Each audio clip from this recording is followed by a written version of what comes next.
Number 1. Trading outside of red line. As a red warden, there are two main things you want from outside of red. You go down into blue, it doesn't really matter how you trade on the two first lines, just get 10 points in there. And you will reach Bane of Shadow, which increases light type damage and will give you overall a lot more DPS. This is definitely a must-have from blue line. Moving over to yellow line, the best way to trade down here is to get the marked and diminished target duration, then go for the finesse, and then finally you reach the thing you want. You want to put 5 points into bullseye to give you the 5% crit chance. As you can see, I have 82 points on my warden at the moment. I got my damage from blue, and I'm missing 10 trade points at the moment, which is perfect for me because it'll give me the 5 ranks into bullseye that I want. Number 2. Best red warden race, High Elf. Just a quick tip on the best class to play warden, it's gonna be High Elf. And the reason is, as a High Elf you still have your 5% sword damage, but you also get 5% light type damage. And as a warden, most of the damaging skills you'll be using and most of your bleeds will deal light type damage. So High Elf is a really good pick for a warden. Number 3. Debuffing as a warden. As a red warden, you also have access to two very strong debuffing attacks, which is Marked Target and Diminished Target. Marked Target debuffs the physical mitigations, and Diminished debuffs the tactical mitigations of your target. These skills are ranged, 30-meter range, and they last for 1 minute if you trade the duration in yellow line.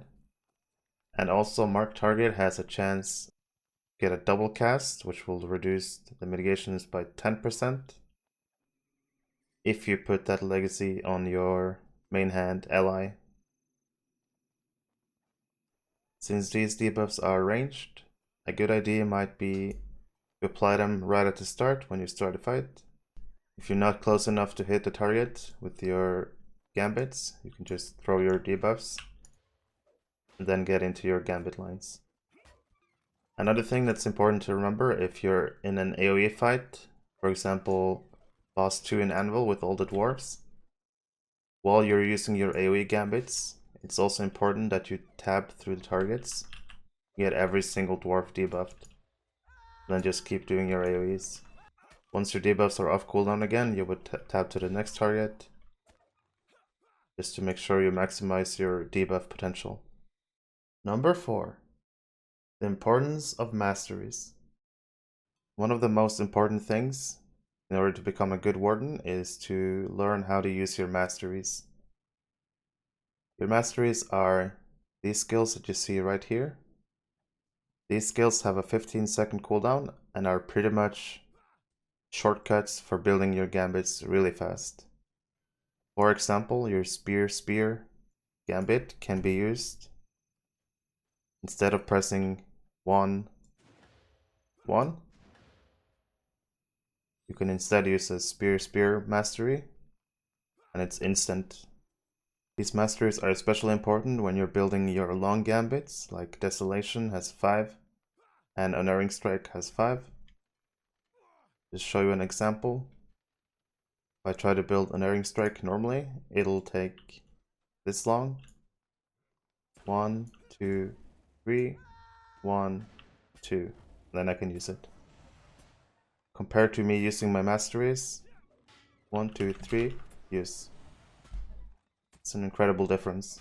Another good example is Desolation. If I build it normally, it's 3, 2, 3, 2, 3, and use.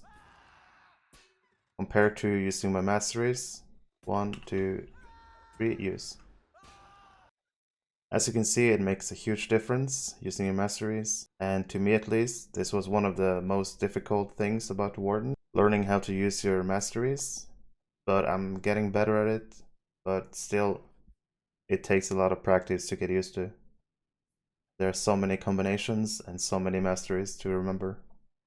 Another good use of your masteries is to use, for example, shield.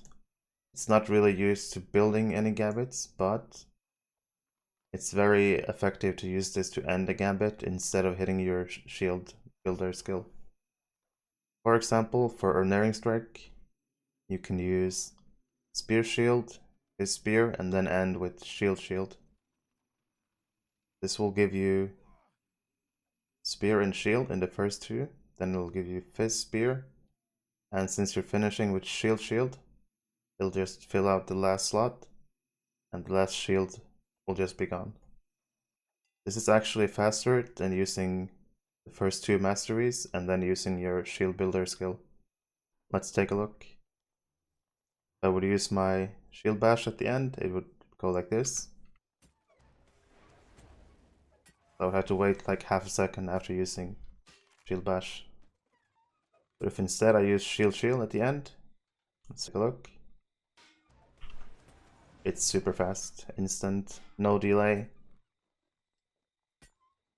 And it's something every warden should practice. So use your shield, your fist, and your spear to finish off different kinds of lines. Another example would be Spear of Virtue, which goes fist, spear. What you can do here is fist, then use mastery for spear fist, and then finish with spear. Take a look. You can see it's really fast. So pretty much, if you want to become a better warden, you need to practice and get good at using masteries. It's a huge part of playing warden. And number 5, which gambits to use for DPS? On the screen right now, you see a screenshot where I've age tagged all of the important damaging skills Redline Warden should be using. Before going into detail, I just want to look at Resounding Challenge at the top right. This is the only gambit that I put that is ranged, requires you to be in assailment stance. As you can see, Resounding Challenge in range stance actually puts an AoE dot on the targets, and it's 6 targets. So that's another AoE bleed if you're able to get this in. Looking at the top, these are your AoE skills. Starting with the most basic, 3-3, which is Goad. It's not very strong.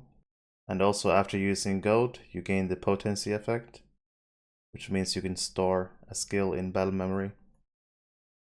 The next skill is Warcry, which is the start of the 3-2 line. The next one will be 3-2-3, 3-2-3-2, and then 3-2-3-2-3 at the end. It's important to note that Warcry and Brink of Victory have 10 targets, the 10-meter radius, and they also hit everything around the Warden,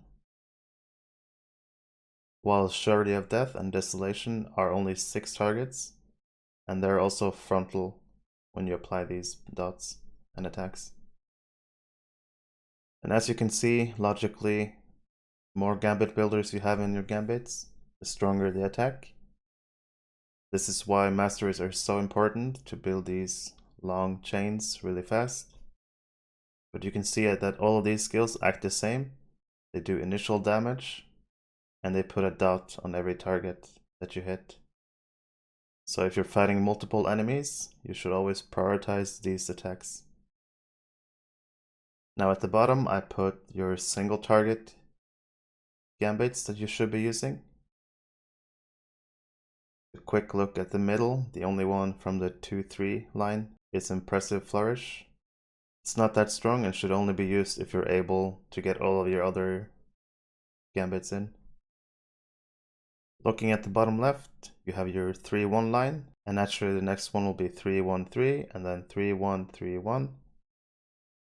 These attacks also do initial damage. They also add a bleed for 20 seconds. But these skills also have a 15% chance to apply another bleed to the target. So using these skills has a chance to apply 2 bleeds instead of 1. but it's only a 15% chance. And these are also single target only. Looking at the right side, you have your 1, 2, 3 line. Then it will be 1, 2, 3, 1, 1, 2, 3, 1, 2. These are pretty similar to the 3, 1 line in that they do initial damage. They also apply a bleed, lasts for 20 seconds. One difference with these bleeds, they also do bonus damage when the bleed expires. And just like the 3, 1 line, you also have a 15% chance to apply another bleed. The main thing to note with all these lines, the more gambits you put in, the stronger the attack is. But the general idea when DPSing as a Warden is to get your strongest gambits in first. So you should try to get as many strong bleeds that you can within 20 seconds, and then simply just start at the top again.